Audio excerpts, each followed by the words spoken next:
duku sayur tomat, kulitnya dipakai untuk obat. Kepada Pak Guru yang terhormat, semoga selalu dalam rahmat. Amin. Sobat Cafe TV, saat ini saya sudah di ruangan kelas salah satu ruangan di SMP Negeri 23 Semarang dan bersama Bapak Turut SPD selaku guru di SMP 23 Semarang ini. Terima kasih Pak Turut atas perkenan waktunya. Selamat datang Kang Jadi, sehat Terima selalu kasih. nih Kang Amin, Jadi. amin. Semakin mantap untuk KBTV. Amin. Terima kasih Pak Turut.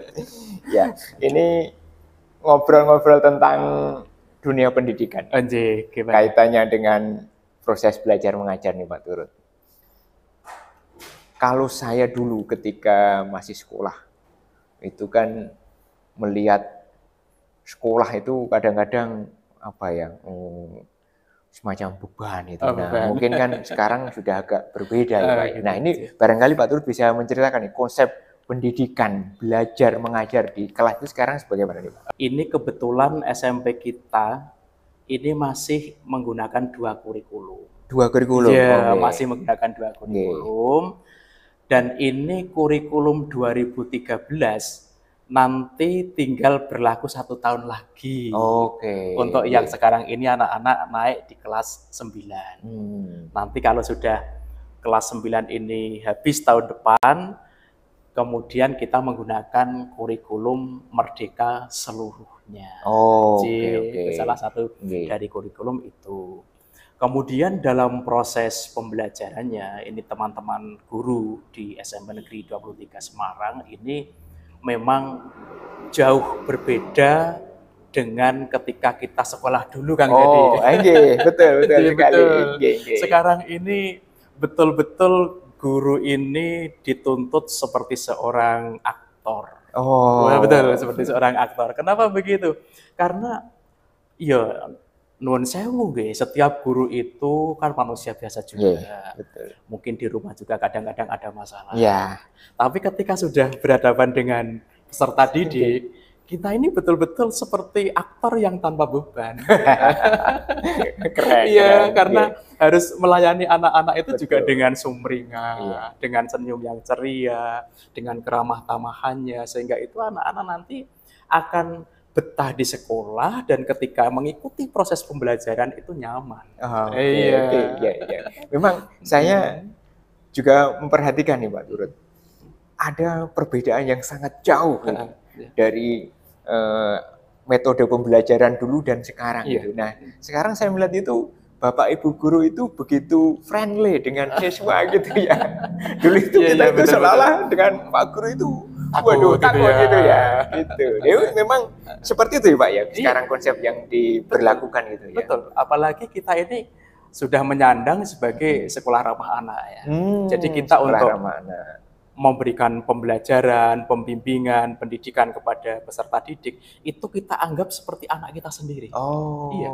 Jadi kita mendidik itu ya dengan hati, bukan hanya dengan teori-teori yang diri-diri, tapi hati kosong. Kita enggak. Insya Allah kita memadukan antara teori pembelajarannya dengan konsep suasana hati agar anak didik kita itu nyaman. Kalau sudah nyaman, insya Allah materi yang kita berikan, pembelajaran yang kita laksanakan itu akan nyentel di pikiran anak-anak kita. Sehingga akan ingat selalu dari sekarang, bahkan mungkin sampai nanti ketika mereka sudah tua, kan begitu Bang. Jadi, terus begini, di sekolah sekarang ini yang namanya memberikan punishment itu tidak boleh. Gitu ya? Iya. Menghukum anak itu tidak boleh loh Bang. Jadi dalam konsep sekolah ramah anak ini tidak ada istilah punishment itu. Kalau dulu saya pernah disetrap. Itu. Sekarang udah nggak ada ya? Sekarang udah ada. Jadi sekarang ini kita boleh memberikan bimbingan itu bimbingan yang mendidik, tidak mempunishment. Karena apa? Anak-anak yang seolah-olah kita lihat sekarang ini mungkin dalam pandangan mata kita itu kurang pas pada tempatnya, kurang etikanya dan sebagainya, kurang pintar barangkali seperti itu mungkin saat ini. Tapi mungkin perkembangan berikutnya siapa tahu dia justru menjadi anak yang luar biasa. dia kurang di ini, lebih di ini. Iya, gitu begitu. Ya? Nah, Ya. maka di sini dalam konsep pembelajaran di SMP 23 itu sedang mengembangkan yang namanya pembelajaran berdiferensiasi. Seperti yang ini saya tulis di sini ini. Oh, pembelajaran diferensiasi. Iya, jadi biar dijelaskan ini apa ini, Pak? Betul lah, ini kan kita betul-betul sedang in ya untuk pembelajaran diferensiasi itu. Jadi sebagai kodrat manusia bahwa Allah Tuhan yang Maha Esa itu menciptakan manusia itu kan tidak ada yang sama persis. Iya, betul sekali. Iya. Sekian miliar manusia itu ya dengan sekian miliar karakter. Betul. Gini. Betul, iya. Demikian juga untuk anak-anak kita. Diusahakan setiap anak itu kita pahami karakternya, tipikal belajarnya seperti apa. Kemudian nanti guru kalau sudah memahami tipikal belajar anak-anak itu bisa menjembatani, memfasilitasi bagaimana anak itu bisa mencapai kompetensi yang diinginkan. Oke. Jadi bakatnya apa? Mungkin yang A bakatnya melukis, yang B mungkin dengan gaya bicaranya, yang C mungkin dengan keterampilan fisiknya. Jadi kita betul-betul memahami karakter. Nah, di sini Bang Jadi yang sebetulnya menjadi PR besar bagi guru. Nah, kenapa? Guru satu misalnya harus memahami kalau di SMP itu minimal kan 150 siswa. Karena kalau katakanlah 6 rombel, satu rombelnya 32, ya 32 kali 6. Nah, sebanyak itu harus dipahami secara individual. Ya. Itu ya yang salah satu kendala ya. Iya, maka kadang-kadang kalau ada orang mengatakan, aku nek gur mulang ki iso, ya iso. Tapi apakah sedetail itu untuk kemampuan kita mendeteksi karakter siswa kalau kita tidak berlatar belakang pedagogik? Dalam pengalaman mengajar sebagai guru, ada nggak suka duka yang dihadapi ketika mendapati siswa dengan berbagai karakter itu, Pak? Oh gitu. Iya begini ya Bang Jadi. Kebetulan saya itu jadi guru belum lama. Baru sejak tahun 1994. Wow. Sudah ya kami hampir 30 tahun. gitu ya. Makanya ya udah kayak gini. Maka dari itu kalau saya mengatakan suka itu iya. Tapi kalau duka tidak. Tidak. Kenapa? Kalau suka iya karena memang tuntutan pedagogis sebagai seorang profesionalisme guru itu harus mencintai anak didiknya dengan tulus, dengan hati tadi. Betul. Kalau misalnya kita menghadapi anak-anak yang orang bilang dalam tanda petik beling gitu ya, itu apa kita harus berduka yang seperti itu? Justru disitulah ladang garapan kita. Wah, ladang amal ini. Iya, ladang amal kita. Kalau yang datang itu hanya yang baik-baik saja, yang sesuai dengan ekspektasi kita begitu, pokoknya yang nilainya tinggi-tinggi, yang dari golongan the have katakanlah, yang karakternya sudah agamis dan sebagainya, yang sudah tertata, itu mah biasa banget. Biasa banget. Tapi kalau ada yang datang dengan yang berbeda seperti ini, inilah garapan para guru untuk merubah karakter yang kurang positif menjadi lebih positif. Jadi sekali lagi kalau saya sebagai seorang guru untuk mendidik anak bangsa ini tidak ada dukanya. Ya suka sajalah begitu. Karena di samping nanti itu katakanlah dampaknya terlihat juga itu suatu nilai ibadah. Iya. Satu pengalaman lagi Bang Jadi. Anak-anak yang kita tidak memberi label ya.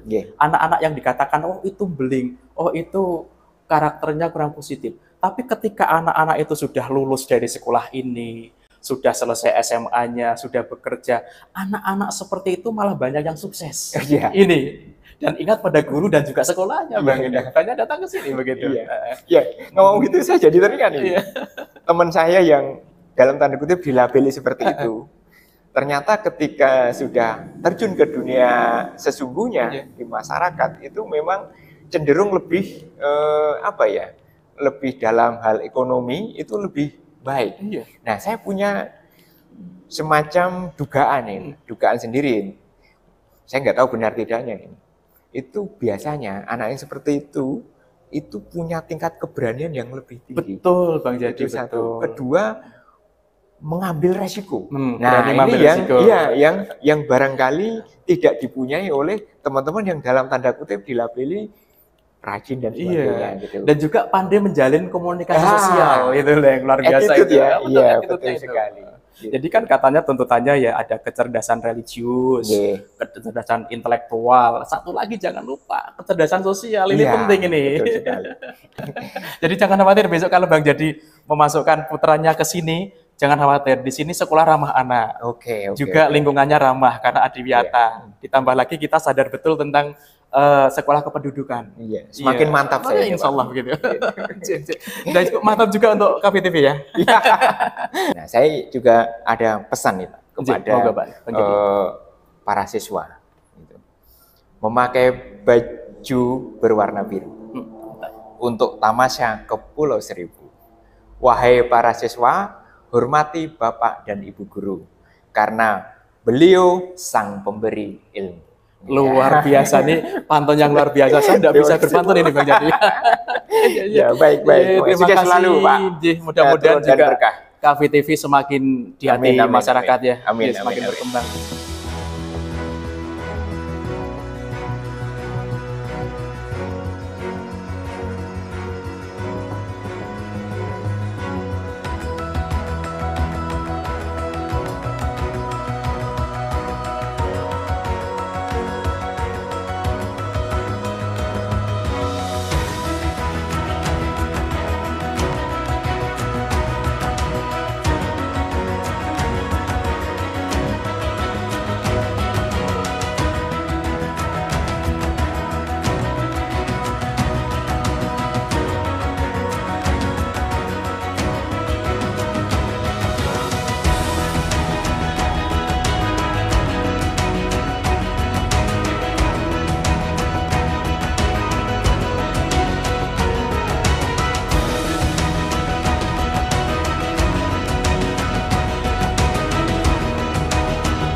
Dengan menggunakan kata-kata yang baik, dengan bersikap laku yang baik, kayak tadi sebelum berangkat sekolah kalian ngapain sama juga? Ayo, ada nggak? Ada siapa? Ayo, tapi sikit aja. Ya kalau sakit tangannya gini aja udah ke orang lain. Jangan mau menjawab. Kalau dulu sebelum kalian balik, itu kan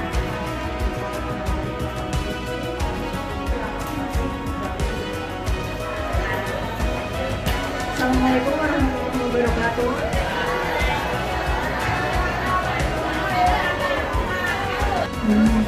Seperti tadi yang sudah disebutkan ya, tentu ada kemampuan dan daya. Tapi kunci belajar itu boleh disembuh jika kita mengizinkannya.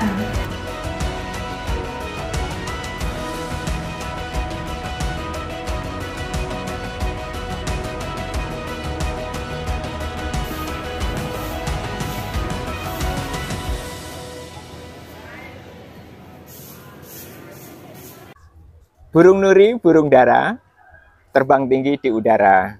Saat ini saya bersama Zeda, Ketua OSIS SMP 23. Ya, yang mana nih Ketua OSISnya? Saya. Oh, ini. Sekretaris saya. Sekretaris. Namanya siapa? Majida. Yeah. Zeda, Majida. Zada. Oh, Zada. Ternyata Zada. Sahabat KVTV. Ini kelas berapa? Saya kelas 8C. Kelas dan 8C. Sekretaris saya kelas 8F. 8C sama 8F. Iya. Berarti kalau skala 3 kelas 2 ya? Nggih. Ini naik kelas 3? Oke. Lah, kenapa tertarik untuk menjadi pengurus OSIS itu? Sebetulnya saya tuh pengen jadi pengurus OSIS karena kan selain kedisiplinan, tanggung jawab mental itu kan juga perlu. Jadi untuk pemuda kalau nggak dimasukin organisasi yang positif kan juga gimana gitu. Ya, jadi betul. mumpung masih kecil dimasukin organisasi biar jiwa mentalnya kuat, terus pendidikannya, tanggung jawab dan kedisiplinannya juga teratur. Di OSIS sendiri itu kegiatannya apa aja? OSIS itu kegiatannya ada dua, yaitu di luar sekolah dan di dalam sekolah. Alhamdulillahnya selama kegiatan OSIS itu Bapak Anwar selaku kepala sekolah, Bapak Ibu guru dan karyawan tuh selalu mensupport kegiatan OSIS. Jadi OSIS itu berjalannya dengan lancar dan baik. Salah satunya dalam sekolah itu ada piket 5S, yaitu senyum, salam, sapa, sopan, dan santun. Nah, apa tadi? 5S ya? 5S ya. Senyum, salam, sopan, santun. Ya. Oke. Terus juga ada urban farming. Urban farming, oke. Ada sekolah kita itu sekolah adiwiyata. Jadi siswa SMP Negeri 23 Semarang udah melakukan sebaik-baiknya untuk menjaga lingkungan sekolahnya sendiri. Seperti membuang sampah pada tempatnya, mengurangi sampah plastik, dan membersihkan lingkungan sekitarnya. Wow, mantap ini. Gitu. Yang kegiatan sifatnya seni budaya gitu ada juga ya? Ada, sifatnya seni budaya. Kegiatan di luar sekolah juga kita ada seperti yang acara-acara Kota Semarang, dukderan, kirap merah putih, terus hari jadi Kota Semarang, OSIS SMP Negeri 23 Semarang selalu mengikuti kegiatan di luar sekolah seperti itu. Wah, positif sekali ya ini.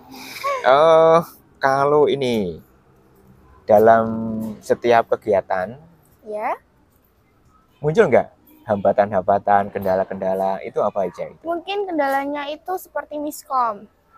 Miskomunikasi ya. Mungkin pendapat-pendapat. Jadi mungkin kita harus menggabungkan pendapat-pendapat itu menjadi jalan tengahnya. Zida kok pinter sekali sih ini. Gitu. Oke. Untuk Zida sendiri, Zada ya, ada Zada. Rencananya ke depan cita-citanya apa? Siswa SMP Negeri 23 Semarang itu memiliki karakter utama seperti religius, nasionalisme, dan integritas. Dan siswa SMA Negeri 23 Semarang itu tidak hanya pintar di bidang akademik, bisa juga di non-akademik seperti voli, futsal, dan lainnya. Jadi bisa kayak nggak hanya otaknya saja yang pintar, tapi non-akademiknya juga bagus. Untuk adik-adik yang mau sekolah di SMP Negeri 23 Semarang, bakat-bakatnya bisa dimunculin biar bisa jadi siswa SMP Negeri 23 Semarang. Terima kasih. Oke, terima kasih Zada dan Mujida. Ini bahannya ketan, yang kemasannya manis. Nanti ini semua atau berapa yang dipilih? Lumpur, kue lumpur, tulis kue lumpur.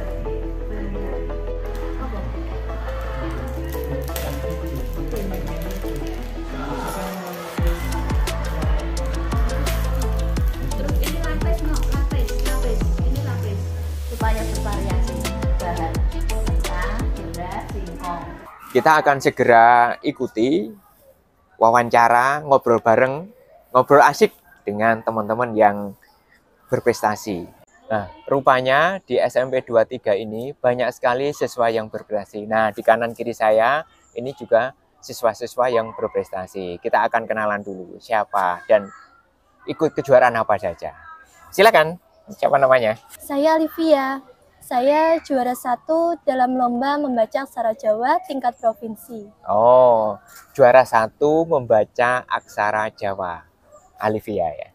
Saya Nanda Dewi Fitriani. Saya juara 3 lomba seni tari FLS 2N tingkat Kota Semarang. Perkenalkan, saya Fiska Anindya, juara 2 OSN IPS tingkat Kota Semarang. Dan insya Allah tanggal 27 Juni saya lanjut OSN IPS tingkat provinsi.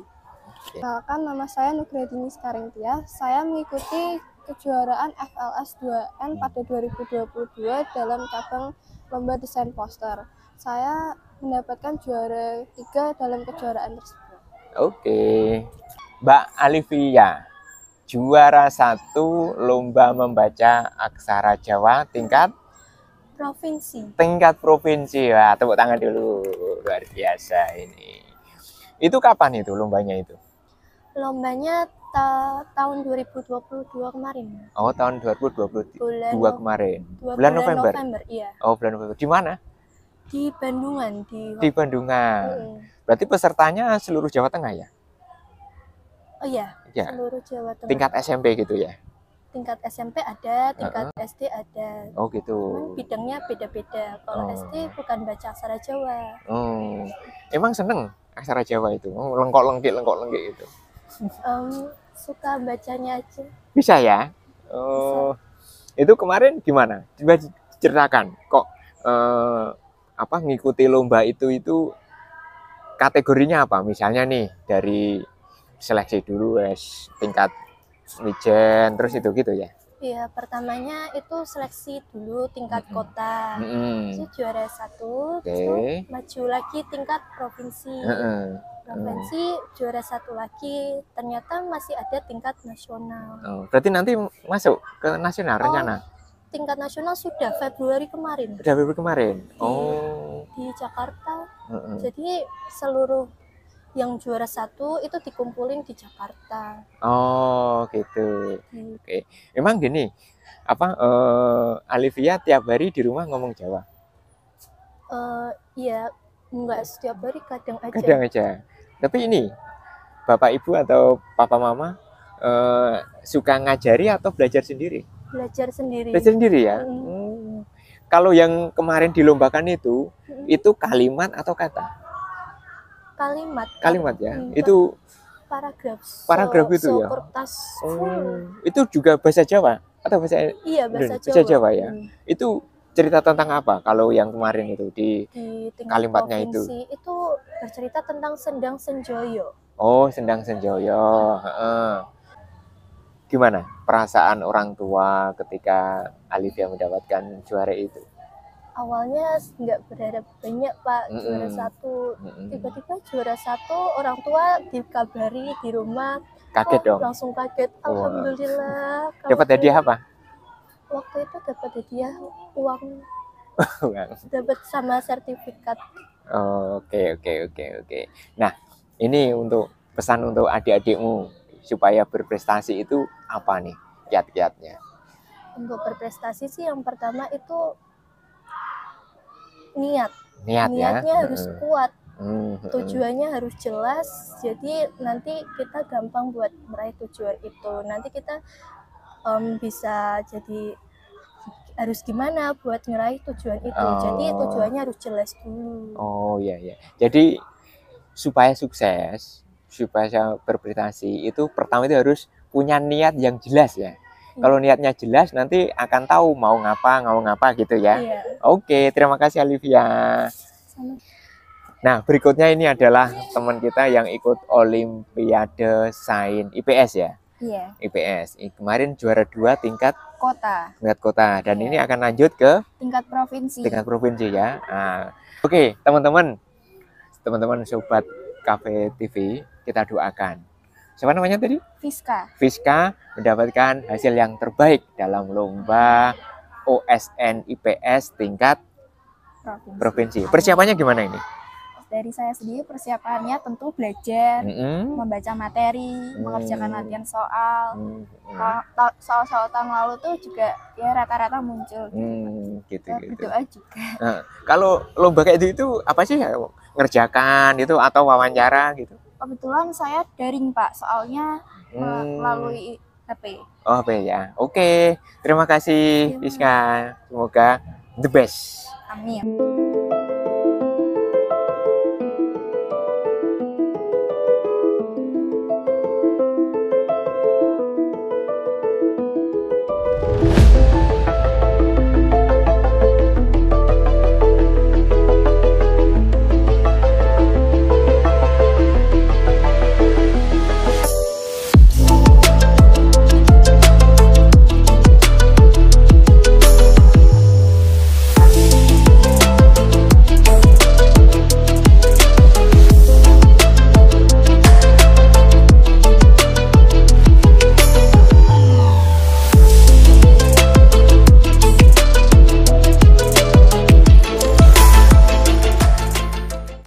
Ya, saat ini saya sudah bersama siswa-siswa berprestasi. Nah, ini para pendekar ini, cilik-cilik pendekar ini. Nah, kita akan sapa dulu satu persatu. Yang pertama, dari Mbak siapa? Halo, nama saya Citra. Saya juara 2 di Semarang Open Championship. Halo semuanya, perkenalkan nama saya Billy Nafrizal, biasa dipanggil Billy. Saya terakhir kali mengikuti lomba dalam pencak silat di pencak silat Udinus Championship. Di situ saya mendapatkan juara 3. Oke, mantap. Halo teman-teman, perkenalkan nama saya Averil Gama Putra Aldiano, bisa dipanggil Aldo. Saya juara 3 di perlombaan Lawang Sewu Champion. Teman-teman semuanya, ini tadi sudah perkenalan para pendekar ini.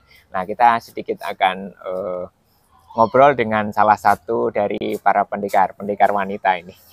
Tadi namanya siapa? Citra. Mbak Citra. Mbak Citra kemarin juara di Semarang Open Championship. Semarang Open Championship tahun berapa itu? 2022.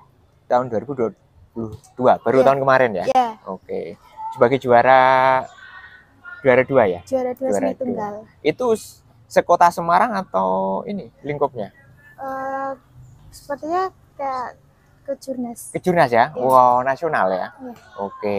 Itu yang mengalahkan dari babak pertama sampai final itu berapa kali mbaknya? Saya ikutnya seni tunggal. Kebetulan kalau di seni tunggal itu cuma ada 1 perlombaan. Dan, oh gitu. Ya. Oh. Dari berapa peserta kemarin itu? Kalau untuk pesertanya saya kurang tahu. Gitu. Mungkin ribuan. Ribuan ya? Yeah. Oh, memang dari kecil sudah ini seneng silat? Iya, sudah. Oh, kalau yang diikuti silatnya apa? Kan ada gitu kalau ada merpati putih, ada pencak silat yang apa gitu? Kebetulan saya ikutnya merpati putih. Merpati putih ya? Kenapa kok ikut kejuaraan itu? Apa motivasinya? Motivasinya yang pertama tuh untuk masuk sekolah, karena kan sekolah sekarang agak susah karena melamasi zonasi. Jadi saya ikutnya yang prestasi. Kebetulan saya ingin menambah prestasi aja sih. Oh dan gitu. Supaya tambah mahir aja. Oh, dapat poin juga kan? Iya, ya, gitu. Berapa poinnya kalau berprestasi di bidang olahraga itu? Dulu waktu saya masuk SMP itu 1, 1, ya? Iya, 1,7. Lumayan ya. Coba ceritakan sekilas tentang kemarin persiapan mau lomba terus sampai mendapatkan juara itu seperti apa? Latihan dan terusnya. Kalau untuk persiapan itu saya persiapannya setiap hari, setiap malam. Lari. Kalau untuk lari itu hari Sabtu pagi. Hari Sabtu pagi. Kalau untuk malam-malam tuh biasanya cuma ngapalin gerakan doang. Oh, gitu. Sama mengatur supaya pas antara gerakan dan waktunya. Gitu. Waktu persiapan untuk ikut kejuaraan itu berapa lama? Khusus mempersiapkan itu? 2 bulan. 2 bulan ya? Iya, 2 bulan. Oke. Terus kedepannya ingin menjadi atlet atau apa? Kedepannya? Belum kepikiran, tapi juga pengen jadi atlet. Oh gitu ya. Oke. Terima kasih. Ini sudah kita tanya-tanya. Kalau teman-teman itu punya prestasi, ternyata tidak hanya untuk kesehatan, tapi juga untuk poin ya ketika masuk ke sekolah. Nah, syukur-syukur nanti tingkat nasional tentu itu akan sangat bermanfaat sekali. Terima kasih teman-teman. Yeah.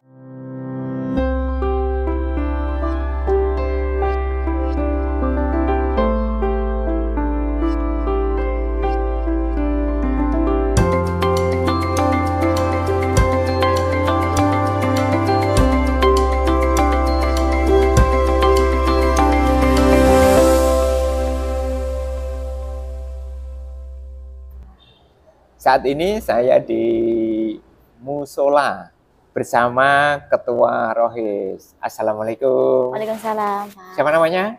Assalamualaikum warahmatullahi wabarakatuh. Perkenalkan, nama saya Siva Isya Azrani, yaitu Ketua Rohis dari SMPN 23 Semarang. Wow, Mbak Siva. Yeah. Siva ini kelas berapa? 7, kelas 7C. Kelas 7C? Yes. Oke, kelas 7C. Berarti kelas 7C ini kelas 1 ya? Iya, kelas 1. 1 ya? Yeah. Oke. Jadi Ketua Rohis sejak kapan? Sejak sekitar 1 bulan yang lalu, 1 tahun yang lalu. Oh, 1 tahun yang lalu. Oke, 1 tahun yang lalu. Kegiatannya apa kalau Rohis di SMP 23 ini? Biasanya kami kalau pagi-pagi sebelum mulai pelajaran itu ada membaca Asmaul Husna bersama-sama, Pak. Seluruh siswa? Iya, seluruh siswa. Itu jam 7? Iya, jam 7 sebelum memulai pelajaran. Jadi membaca Asmaul Husna. Terus kita juga kadang bersih-bersih musola sebelum hari Jumat biasanya. Oh, hari Jumat. Ya. Terus selain bersih-bersih ada lagi nggak? Udah itu aja yang tambahan-tambahannya. Lah untuk ini apa? Kayak peringatan Isra Mi'raj dan sebagainya itu. Ya, itu udah bersama OSIS, dibantu OSIS. Oh, jadi kerja bareng gitu ya? Yeah. Dengan OSIS gitu. Lah, kalau di kegiatan di musola sendiri di sini itu apa aja? biasanya kita mengadakan Qotmil Quran bersama-sama. Qotmil Quran. Iya, terus biasanya diadakan ceramah bareng-bareng. Jadi nanti diundang ustadz dari luar. Nah, kalau ada kegiatan itu, ada nggak kendala-kendalanya? Pasti ada, Pak. Apa aja? Biasanya itu tuh SMPN 23 kan misalnya kumpul jam 9. Nah, kadang mereka ada yang ngaret ya. Oh, ngaret ya. Ngaret. Okay. Jam setengah 10 baru datang. Biasanya tuh alasannya tuh jajan dulu, ke toilet dulu gitu-gitu. Oke. Yang ini bagus sekali tadi yang membaca Asmaul Husna. Itu tiap hari ya? Iya, setiap hari, sebelum memulai pelajaran. Yang memimpin giliran atau bagaimana? Giliran, biasanya perwakilan setiap kelas. Oh, setiap kelas ya. Oh, itu melalui mic itu ya? Iya, mic yang besar. Oh, gitu ya. Kalau pulangnya? Kan itu kan datang pagi-pagi atau kalau pulangnya belum? Pulangnya belum. Ini aja guyon aja. Oke. Ya, coba kasih pesan untuk teman-temanmu yang akan masuk ke SMP 23 supaya semangat dan seterusnya. Ya, buat adik-adik yang mau masuk ke SMPN 23 Semarang, tetap semangat belajar ya, dan bisa terus mengembangkan prestasi kalian, karena di sini kalian bisa mengembangkan lebih lagi prestasi kalian, seperti badminton, bola basket, voli, dan lain-lain lagi. Semangat buat adik-adik semua. Oke, terima kasih. Terima kasih. Assalamualaikum warahmatullahi wabarakatuh. Saya Daud Widiatno, Ketua Komite SMP Negeri 23 Semarang. Ada yang ingin saya kemukakan, yaitu berjalannya pendidikan bergantung pada 3 hal, yaitu sekolah, masyarakat, dan keluarga. Nah, letak komite adalah sebagai wakil dari masyarakat yang melakukan satu advice nasihat kepada kepala sekolah dan jajarannya. Kemudian sebagai supporting juga mensupport kegiatan yang sedang berjalan di sekolah dan berbagai hal yang lain. Yang terjadi di SMP 23 adalah sinergitas antara guru, karyawan, dan juga orang tua dan komite. Orang tua tergabung dalam paguyuban orang tua, tiap-tiap kelas ada. Tiap-tiap kelas memiliki paguyuban orang tua dan memberikan support yang signifikan untuk berlangsungnya pendidikan. Peran komite di dalam pendidikan itu dalam hal dukungan dari masyarakat yang berdampak positif pada berjalannya pendidikan. Demikian yang saya sampaikan, semoga bermanfaat. Assalamualaikum warahmatullahi wabarakatuh.